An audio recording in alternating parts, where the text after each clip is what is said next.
안녕하세요. 프라이빗 라운지 이준호 원장입니다. 오늘은 D팀, B팀에 대해서 말씀을 드릴까 합니다. 상담 오셨을 때 저희가 어떤 말씀을 드리고 어떤 설명을 드리는지에 대해서 말씀드리려고 합니다.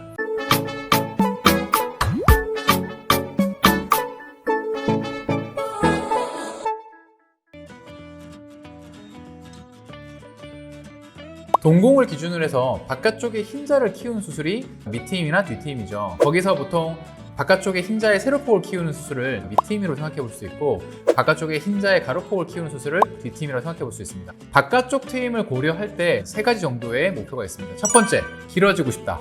두 번째, 커지고 싶다. 세 번째, 눈꼬리 내리고 싶다. 이 세 가지가 모두이신 분들도 있고, 혹은 세 가지 중에 한 가지 정도이다 하시는 분들도 있죠. 첫 번째로 눈이 길어지고 싶다라고 말씀하시는 분들에서는 저는 뒤트임을 권유합니다. 눈이 커지고 싶다라고 했을 때는 밑트임을 고려하는 게 맞습니다. 그리고 세 번째로 눈꼬리를 내리고 싶어요 라고 하시는 분들이 있습니다. 저희가 몽골리안 슬랜트라고 얘기를 하는데, 눈의 앞쪽 끝과 뒤쪽 끝을 연결한 직선의 각도를 저희가 보게 됩니다. 평행에 가까울수록 사람들이 봤을 때 눈이 좀 더 부드럽고 좀 더 순한 느낌을 주게 되고, 그 각도가 높으면 높을수록 사람들이 봤을 때 좀 더 매섭고 날카로운 인상을 받게 되죠. 대표적인 캐릭터가 만화 캐릭터 뮬란이죠. 환불 잘 받게 생겼어요 라고 하시는 분들이 많으셔서 눈꼬리를 내리면서 눈을 키우고 좀 더 순한 이미지로 가고 싶다라고 하시는 분들이 많이 있습니다. 눈꼬리를 내리는 방향은 뒤트임에서 저희가 해결할 수 있는 방향입니다. 눈꼬리 위치를 저희가 열어서 가로로 트면서 동시에 눈꼬리 위치를 다 새롭게 잡아주는 수술이 뒤트임이라고 생각할 수 있습니다. 그렇죠. 뒷밑트임에서 제일 중요한 거는 팀의 한계겠죠. 일반적으로 눈이 커지는 방향이 예뻐지는 방향은 맞지만 그 방향 자체가 눈의 밸런스를 해치지 않는 방향이어야 한다라고 항상 말씀을 드립니다.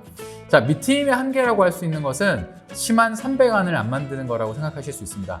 눈 아래쪽에 흰자가 과하게 보이는 걸 저희가 심한 삼배간이라 할 수 있겠죠. 저희가 면봉으로 눈 바깥쪽을 내려봤을 때 삼배간이 심하게 생기지 않는 정도까지가 밑트임의 한계라고 할 수 있습니다. 몇 밀리냐라고 하는 것은 사실 말씀드리기가 굉장히 어렵습니다. 상담 오셨을 때는 제가 직접적으로 이 정도 내려갈 수 있다고 보여드리는 편이죠.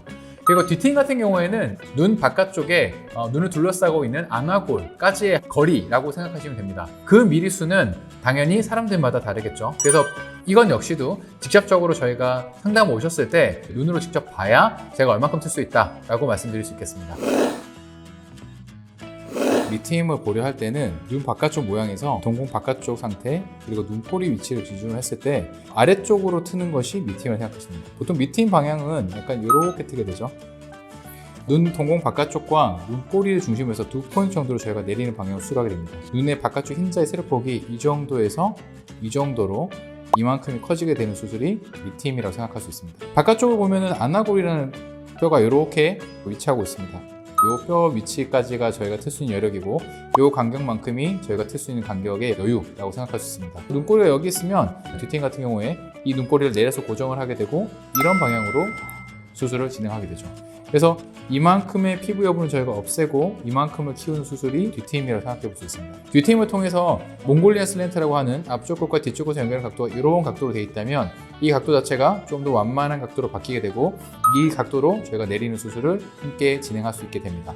아까 제가 설명드렸던 것처럼 밑트임을 통해서 세로폭이 커지는 거고, 뒤트임을 통해서는 요만큼의 가로폭이 길어지는 효과를 가지게 됩니다.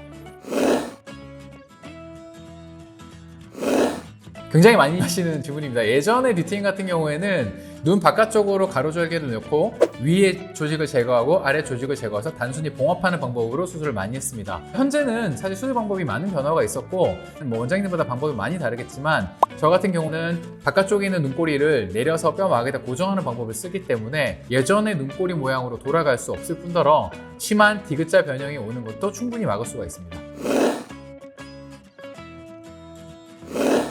그런 질문도 굉장히 많이 하시죠. 쌍꺼풀은 너무 무섭고 그냥 트임만도 눈이 커지고 싶어요 라고 하시는 분들이 있습니다. 그러니까 기본적으로 눈의 조건이 중요합니다. 덮이는 피부가 많고 눈을 가리는 느낌이 많으신 분들에서는 쌍꺼풀 수술을 통해서 덮이는 피부를 걷어내고 고정해주는 방법을 써야 눈이 커지는 거고요.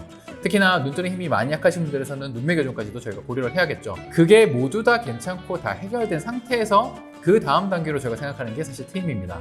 그런 덮인 눈에서는 반드시 쌍꺼풀이나 눈매 교정을 먼저 시행하면서 동시에 트임을 같이 하는 것이 맞습니다.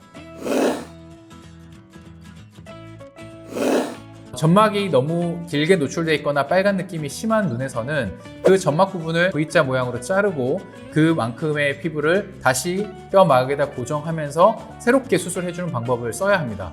이러한 수술은 저희가 일반적으로 D팀 재건이라고 부르고, D팀을 통해서 빨간 살이 너무 많이 보이거나 너무 과한 느낌의 트임이 된 경우에는 반드시 경험이 많은 성형외과 전문의와 충분한 상의를 하신 후에 그 흉터살을 없애면서 트임을 추가하는 방향으로 수술을 진행하셔야 됩니다. 흉터가 충분히 부드러워지고 최종 결과에 가까운 상태가 되어야 저희가 수술을 하는 게 맞겠죠. 최소 3개월, 가능하면 6개월까지는 기다렸다가 최종 결과를 다 확인한 후에 수술을 받으시기를 권유드립니다. 자, 지금까지 뒷팀 그리고 밑팀에 대해서 말씀드렸습니다. 사실 뒷밑팀은 앞팀에 비해서는 항상 모자라다는 느낌이 나기 쉬운 트임이기 때문에 저희가 적게 트거나 혹은 미니멀하게 트는 것은 사실 바람직하진 않습니다. 따라서 적절한 밑트임과 뒷트임의 정도는 경험이 많은 성형외과 전문의와 충분한 상의를 하신 후에 결정하시기를 추천드립니다. 감사합니다.